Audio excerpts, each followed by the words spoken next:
can see clearly where they were firing at us from here. A year ago in Afghanistan, the Taliban surprised everyone by launching a spring offensive. Prongs are on that house. That's where we were shooting from yesterday.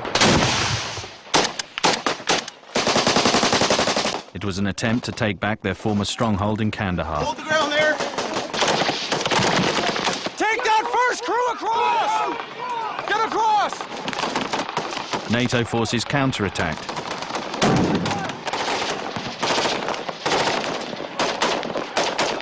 And through a summer and fall of heavy fighting, finally drove the Taliban back, reportedly killing up to 1,000 fighters.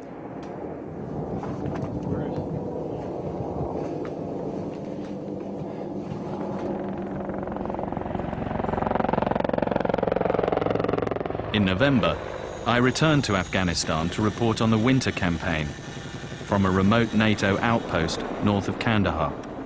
This is the command post of Forward Operating Base Martello. There are 120 Canadian troops here, the only NATO soldiers between here and Kandahar city, 120 kilometers away.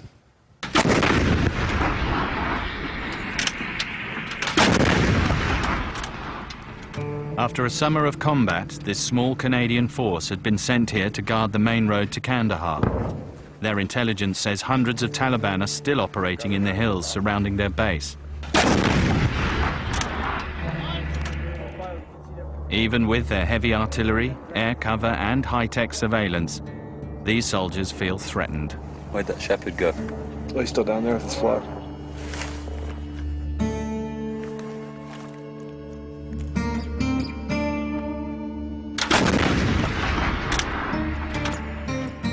Six Afghans were seen on this ridge 3 kilometers away. The Canadians suspect they are spying on the base. What's that? They got them? Intercepted Taliban radio traffic suggests there were injuries from the shelling, but no one knows for sure.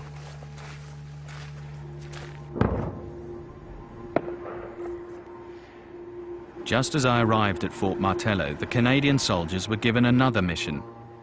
The new orders had come with Sergeant Nicola Bascon. Nicola has come with plans to move the soldiers beyond their razor wire and make friends for NATO by helping local civilians.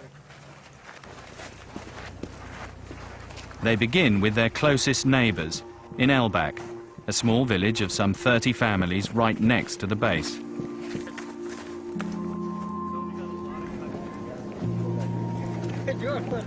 She offers to fix the village's generators and water pumps and to hand out basic supplies. Can you let him know that we're still working on his generators and we plan to have them back within 2 to 3 days because we're still trying to find parts. On the upside, you can let him know that within a week he should be receiving some more material aid. They asked for corn, they asked for bean, they asked for fertilizer and wheat. This area was part of the original Taliban homeland. Nicola knows she's only got a short period of time to break what influence they still have here. A new Taliban offensive is expected in the spring. By then, she wants this village to be firmly on NATO's side. We have a problem of water because we are taking water for the drinking from this water. I know, and we're working on it, and I understand his problem and his needs, and again, I'm going as fast as I possibly can and trying to get them the help that they need. Said, what about the reservoir which Abdullah demanded from you guys? The reservoir? Abdullah? Reservoir, yeah. Reservoir. He told you that I need some reservoir, so you are... Razor wire. Razor wire. No, yeah, we're working on that. In a week's time, we're going to have more material assistance out here for them, and the razor wire will be included so that his goats don't run away.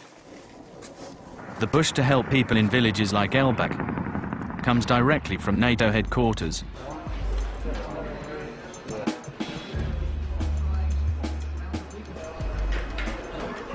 In Kabul, the commander, British General David Richards, tells me his focus on civilian aid projects is as important as the military campaign. We need to demonstrate to the vast majority of the population who want us and their government to succeed that we can beat the enemy. This is particularly important in Afghanistan, but we also need to demonstrate unequivocally that with that will come lots of good things, and that's why we get into this hearts and minds thing. To win over the Afghans, Richards is determined to speed up local development projects. He plans to expand the number of provincial reconstruction teams, or PRTs. Today, he's off to open a new PRT in Nuristan, a province on the border with Pakistan. We are in a historical role here. If we screw up and Afghanistan plows in, yeah, we'll all know about it in a historical sense. If we succeed, I wonder, I'll be a little footnote maybe in someone's book. I'm not going to be in one of those screw-up history books. At least I hope I'm not. Nuristan is one of the most dangerous places in the country. The Taliban and Al-Qaeda still dominate these hills.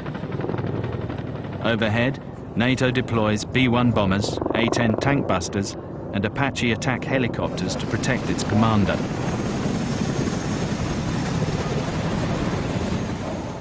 I am delighted to be here to mark the opening of another PRT in what has been a troubled area of Afghanistan and defeat the repression and misery offered by the Taliban.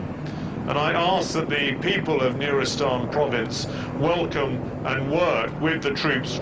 They are here, as we all are, to help Afghanistan rebuild itself after the many years of instability and destruction.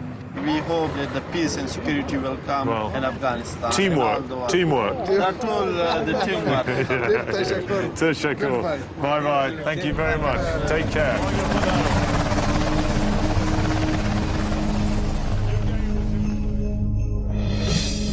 Back at Fort Martello, the Canadians are waiting for a convoy from Kandahar with supplies for the village of Elbak. Also, another thing to keep in mind is the jingle truck that's coming up as well in the next convoy. So once that comes up, again, we're just going to have to get out to the village. So Nicola has promised the villagers she'll repair their water pumps